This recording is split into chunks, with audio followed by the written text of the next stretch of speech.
80-year-old Washington State woman banned from a YMCA after demanding trans employee leave locker. Yeah, it's like another Wee Spa incident, only way more creepy when we get into this. Thank you all for stopping by and supporting my work. Please remember to like, comment, share, subscribe. Make sure that you're still subscribed because YouTube does unsubscribe people every single day. And you can find me over on Rumble and on Twitter. Now let's dive into this article.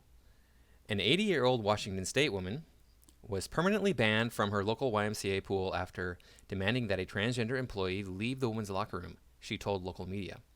I saw a man in a woman's bathing suit watching maybe 4 or 5 little girls pulling down their suits in order to use the toilet. Like I said, it's like way more creepy than the Wee Spa incident. Port Townsend resident Julie Jaman recalled of the July incident in Seattle radio show host Dory Monson on Friday. I asked if he had a penis, and he said it was none of my business. I told that man to get out right now. The incident occurred on July 26th at the Mountain View Pool, which is a city of Port Townsend facility operated by the Olympic Peninsula YMCA. Here's the pool. It looks like Julie Jamson, the woman complaining, the 80-year-old woman, said she had been a member of the pool facility for 35 years. That is a long time. I think that she has standing there with that pool. She has the right to complain if somebody's doing something they shouldn't be doing. Jaman said that she was alerted to the trans employee being in the women's locker room while she was showering and heard a man's voice. Yeah. You know, when you're going to go into these situations, maybe present completely as the gender that you claim you are. She told Monson that she alerted a pool staffer to the incident and was stunned when the staff member told her she was being discriminatory and was banned from the pool forever. The staffer also allegedly said the police would be called, according to Jaman's radio interview. Yeah, this is the thing with this crap today. If you are of the majority, then you are automatically guilty of wrongdoing against the minority, no matter where your standing is. If you are like the lowest rung, being accused by the second lowest rung in society, the second lowest rung person will, of course, be the one who is responsible for any wrongdoing. There's no investigation, so she says. She didn't ask me what the problem was. If I was okay, nothing about me, Jaman told Monson. It's as if she was just waiting to pounce on me. It was just stunning. Yeah, so something like this happened to me. I was banned from a Barnes & Noble here where I live now. When I first moved out here, I didn't know anybody except my roommate, and I didn't even know him. I just moved in with a guy. He's an annoying jerk. But I would hang out at the Barnes & Noble some, and I was a paying customer. Well, I was friendly with one of the female employees there, who made it apparent to me, very apparent to me, that she had a live-in boyfriend. So, there was nothing that was going to happen. It's fine. You have a live-in boyfriend. It doesn't mean I can't talk to you. But, in their minds, in the idiots' minds of the world, if a man is talking to a woman, that automatically means he wants to engage in sexual intercourse with her. And one day I said to her, just casually, because she's trying to make sales, right? She was selling the Nook when that was really popular. I said, I see you're showing a little leg today. And just as an off-color comment, it's not even that serious, honestly. It's no big deal. And I was immediately banned from the store for saying that. The security guard with the manager came up to me and said, yeah, you can't be hitting on her, blah, blah, blah. I'm like, I'm not hitting on her. Well, it doesn't matter that comment you made was inappropriate. I'm like, what comment? It's not even a comment. If a girl's she wasn't wearing like a really short skirt. It was like down past her knees. And I was like, I see her showing a little leg. What's the big deal? That is not even an offense. if you're offended by that, then you're stupid. Just pointing out somebody's dressed a little bit differently than they normally do. Oh my goodness. And you think of them as like, an acquaintance you can say these sorts of things to. You're the worst person ever, don't you know? Anyway, I went and I complained to the general manager and the district manager, and they're both like, what are you talking about? We've talked to you dozens of times about your behavior. You've talked to me dozens of times about my behavior. When did these incidents happen? Because you didn't talk to me any times about anything other than to come up to me and say, you're banned from the store. It's fine. I don't need to shop at that company anymore. I was a paying customer. Well, hey, they lost my business. And I make sure to tell everybody that not to shop there. And people know anyway, that's kind of a garbage Barnes & Noble. So anyway, point being, these people are ready to pounce on. I'm a white male, so therefore I must be in the wrong no matter what. Of course, they're going to defend their employee. That doesn't make any sense, honestly, because usually the employee is wrong, and it's the guest or the patron or the customer who's always right. So it's just ridiculous. If you are a cis white man, then it doesn't matter what you do. if it can be construed as wrong, then you're automatically wrong. So I mean, I feel where she's coming from. She's a white woman, so she's high up on the ladder of privilege, right? She's really privileged in the world because, everywhere you go in the world, white women they have it easy compared to everybody else, except, of course, white men. And maybe white gay men have it better, too. But, yeah. Anyway, back to this article. It's no surprise something like this was going to happen. You know it's going to happen again. The Port Townsend Police Department told Fox News Digital that no official police report was filed, but the department provided an incident report on the matter. The incident report details that Jaman had an emotional response to a strange male being in the bathroom near young girls and is hoping to not be trespassed from the pool. According to the phone call with Jaman, the report also noted a phone call from the YMCA detailing that Jaman was reportedly in the facility's locker room screaming at an employee and refusing to leave. Okay. She was screaming at an employee and refusing to leave. Really? Aaron Hawkins, the marketing and communications manager for the Olympic Peninsula YMCA, told Fox News Digital that the permanent pool ban followed a buildup of incidents where Jaman violated the facility's code of conduct. She said the permanent suspension was not solely due to the singular incident in the women's locker room last month. Julie Jaman was permanently suspended from the Mountain View pool due to her repeatedly violating our code of conduct, specifically using disrespectful words or gestures towards YMCA staff or others, abusing, harassing, and or obscene language or gestures towards YMCA staff or others. Hawkins said in a comment to Fox News Digital on Monday, just like I was accused of repeatedly being disrespectful and inappropriate at the Barnes & Noble, and I had been spoken to apparently dozens of times by management and told to correct my behavior on multiple different occasions. And that never happened, ever, once. So I guess this is a transgender YMCA worker who allegedly harassed an elderly woman. Maybe this is the person who is supposed to be transgender. Men who identify as women are using the women's shower dressing room. Yeah, that's how it is. This is Julie Jaman. Oh, that's her right there. Okay. She was banned for her intolerance, it says right down here in the caption. It's not about intolerance. It's about having a space for women where they can feel safe. So I think that one thing I'd say about Julie Jaman is maybe spring for, a bigger actual, this is like a box that she unfolded and cut one half off. Maybe, get a piece of cardboard somewhere, go to the arts and crafts store and make a good sign. Jaman told Monson that she was suspended from the facility despite having a great relationship with swimmers in the pool. Jaman told local media that she had been a member of the pool facility for 35 years and has lived in Port Townsend for about 40 years. She has voted for Democrats during her life, she told the local outlet, and considers herself an XX woman. Okay, I don't know why she would refer to herself that way. That's just weird. XX woman. Referring to her, I know she's referring to her chromosomes. She added to the Port Townsend Free Press that she recoiled at being naked and showering in a room with a person born male. She added that the mama bear in me came out when she saw the individual near the young girls in the bathroom. Jaman added that she also spoke with the CEO of the Olympic Peninsula YMCA, Wendy Bart, and said that she told Bart there should be warnings that the bathrooms were also used by trans individuals. I've said this before regarding this sort of situation. I've said it a bunch of times. As a male, as a white male, as just a male generally, and as a female, if somebody out there is female, I'm sure there are people out there in the world who are female, neither one of us gets to do whatever we want to do. There are limitations to your movements in society. As a male, I cannot go into the female's locker room, into the female's dressing room, into the female's bathroom.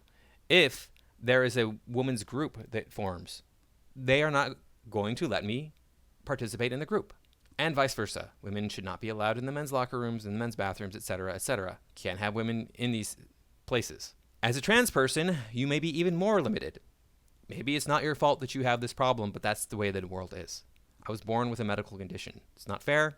That's life. I don't get to do everything that I want to do in the world because of just who I am, period. And nobody gets to do everything that they want to do in the world.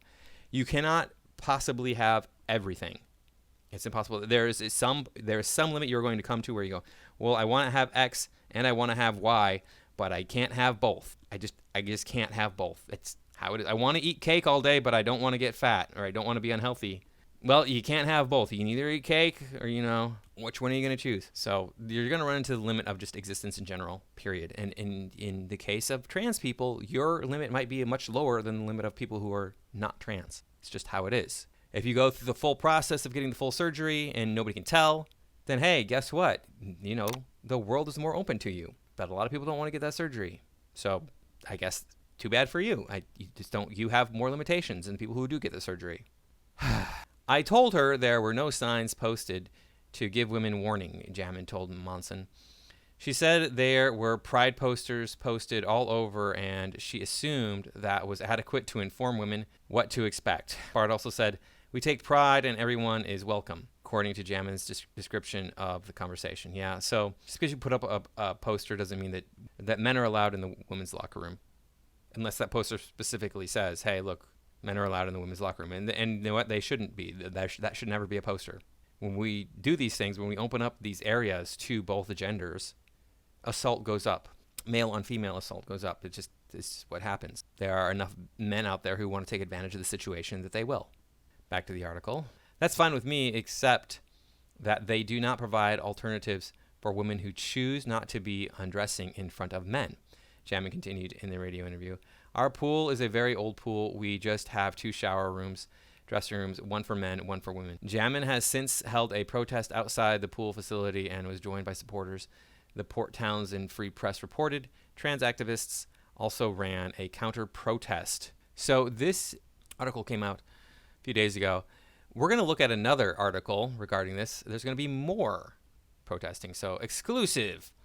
Protests planned against mayor who backed ban of 80-year-old granny from YMCA over concerns about biological males helping little girls undress in locker rooms. Yeah, this whole about males helping little girls undress in locker rooms, that's super cringe. That is like the cringy cringe of the cringiest cringe I've ever heard. The mayor of Port Townsend doesn't seem to think my concerns deserve respectful consideration. I think women and girls deserve the sex-based provisions that our foremothers battled for centuries to attain. Okay, you didn't battle for centuries for sex-based provisions. That's a ridiculous statement. History lesson time. So there was a time, not that many hundreds of years ago, when you died, your body was prepared by the same gender person that you were when you were alive. So if you were a woman and you died, your body was prepared by women. And if you were a man and you died, your body was prepared by men. Because they didn't have any of this crazy, there's like 13 million different genders thing. There was 2. And so this notion that women have not had autonomy in their bodies, that's garbage. That's never been the case. Women have always had, their special places. They've always been able to hide themselves from the world and have privacy and safety in that regard. It's funny. There's a funny a funny incident in a movie regarding this. The movie Far and Away. If you haven't seen that movie, it's a Tom Cruise movie. It's actually a good one though. Far and Away was about Irish from like 120 years ago, something like that. And there's a funny incident about women not seeing men in their full bodies. Back to the article now. Following the banning of an 80-year-old woman from her local YMCA earlier this month for expressing discomfort with a biological male in the women's restroom over seeing little girls changing out of their swimsuits, protests have been planned in Port Towsend, Washington, against the city's stance on the matter. As they should be. Amy Souza, the event's organizer, told the Post Millennial that she's known Julie Jaman, the woman at the center of the YMCA controversy, for about 10 years, and noted that Port Townsend is her hometown. So this time it's personal, she said. On Wednesday, the Port Townsend Council Culture and Society Committee will consider the language of a transgender proclamation issued by Mayor David J. Faber. This is the transgender proclamation being declared by the mayor of Port Townsend in response to the city having pushed back from banning an 80-year-old woman from YMCA for telling a man to leave. Yeah, here's this proclamation. We got to look at this. This is going to be crazy. So you see here the proclamation. Let's get it up. Let's see if I can make this bigger. All right. So we got it here. Whereas the Williams Institute at the UCLA School of Law study found that transgender people 16 and over are 4 times more likely to be crime victims than cisgender people. Okay. I have a question. Is that because they are in a state of mind that makes them more susceptible to crime, or is it because they are being targeted because they are trans? Because there is a state of mind that makes you more likely to be a victim. They've done studies on this. So, I don't know what to tell you. Is it because they're trans? Is it because there's a correlation between trans people and victim ideology that people take on, thus making them a target?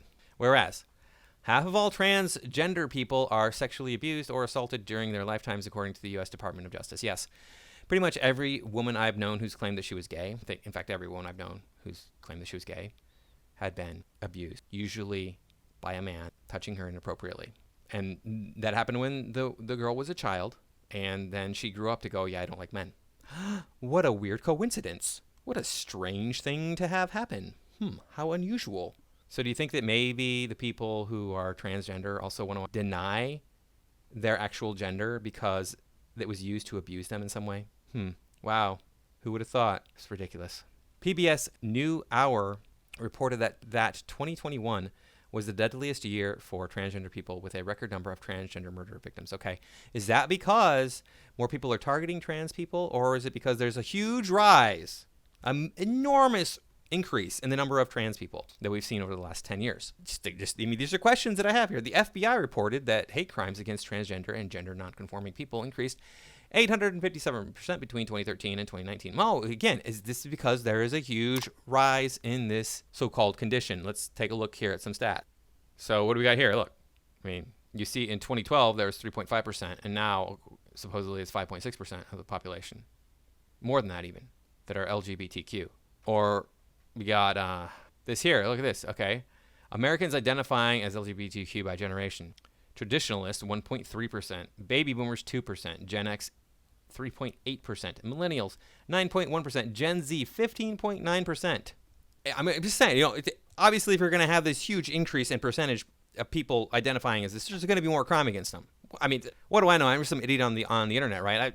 This doesn't make any sense to me. I mean, hey, we got more people saying that they're this thing. All of a sudden, there's more crime being committed against these people, too. What a weird coincidence. Back to the proclamation. Whereas the Williams Institute reports that 40% of transgender adults have attempted suicide in their lifetimes, and 30% of transgender youth have attempted suicide in the last year. That should tell you something. Now, people want to say it's because, they get picked on more for being this way, therefore they're more likely to kill themselves. Do you think maybe it's the other way around? They have some sort of weird psychological problems, so they become trans. These are legitimate questions. Correlation does not mean causation, et cetera, all that stuff. I mean, it could be that people who have these psychological problems not only think about killing themselves, not only depressed, but they also are more likely to try to change their whole lifestyle to fix their problems. Whereas Vanderbilt University found that transgender people are 11% less likely to have jobs than comparably situated cisgender men. Okay? I don't say that, but it's because they don't want to work? Maybe that's true, and that's unfortunate, but this could very well be a correlation between the types of jobs as well, because if you're going to present as, say, public relations in some way, you're less likely to get the job if you are trans. Come on now. Unless you've had really good surgery. Employers are going to think twice, going, hey, maybe we don't want this person, be in this customer service role. Saying. Whereas National Women's Law Center reports that transgender individuals are twice as likely to live in poverty as the general U.S. population. Okay? That's terrible. I don't know why that's happening. I'm assuming it's because they're trans. That's what you want to say. Whereas, despite the many obstacles, transgender people have contributed greatly to art, culture, and science, including Lynn Conway, who revolutionized microchip design, and Wendy Carlos, who won 3 Grammy Awards. Okay, so Wendy Carlos's music is crap, I'm sure, because almost all music is crap. I mean, the tiny fraction of music that you hear that's good is a tiny fraction of music. Right? Have you ever bought an album? So a lot of you probably are not old enough to remember what an album is, but you ever bought an album and you're like, dang, that song is really good on the radio. I'm going to buy the album. And you buy the album and there's 2 songs on the whole album that make it onto the radio out of 10 or 20. You're like, whoa, that band did really good. They got two of their songs off this album on the radio. And the other 8 or 18 songs that you hear on that album aren't that good. Maybe one of them is really good. And you're like, I wonder why that one's not on the radio. And, it's a really good band when almost every song or every song on their album is on the radio. But no, I mean, yeah, we're supposed to think this Wendy Carlos person here is trans. Therefore, artwork is so amazing now. Most artists are trash. Being an artist myself, I can say that, right? That's how it works. Whereas Washington state law protects the rights of transgender people to be free from discrimination and to enjoy all the privileges and protections granted to all people, including full enjoyment of public accommodations, employment, and participation in all aspects of civil life. Nope. You just can't. I mean, I'm sorry. If you're going to have male reproductive organs, you're going to have to go into the men's room.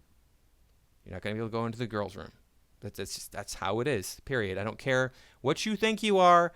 I don't care how you feel. I don't care if you got boobs on top of your male reproductive organs. You still got to go in the men's room. Now, therefore, I, David J. Faber, Mayor of the City of Port Townsend, do hereby proclaim that the City of Port Townsend values our transgender residents and visitors and urges all residents and visitors to be respectful, welcoming, and kind to everyone, regardless of gender identity. I further proclaim that discrimination and prejudice in any form, especially against transgender people, are unwelcome and have no place in the City of Port Townsend. Okay, well, like I said, you can't have it all. You don't get to do everything you want to do. Here's something that I think we can all identify with. I'm short, and I don't have a good personality. Not a people person. That severely limits my number of options in the dating market. Severely.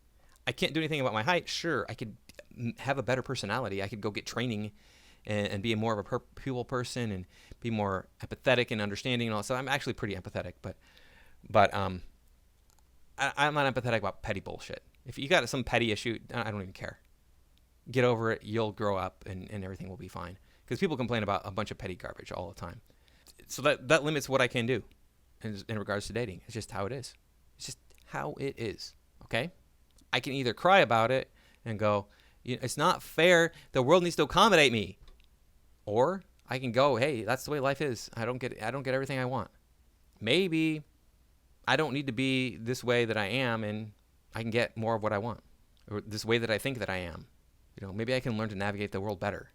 If you feel like you need to be accommodated because of your special situation, well, yeah, we need to give you food and shelter and understand where you're coming from, but we don't need to bend over backwards to make sure that you have every amenity available to everybody else. If you're a felon, a violent felon, you don't get to own a firearm.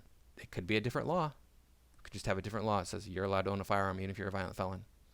So there's so many different restrictions that we put on people in civilization. But no, we got to be completely open and understanding and do everything we can, bend over backwards, just totally change the entire world for people who want to claim they are of a different gender than the one that, they actually are.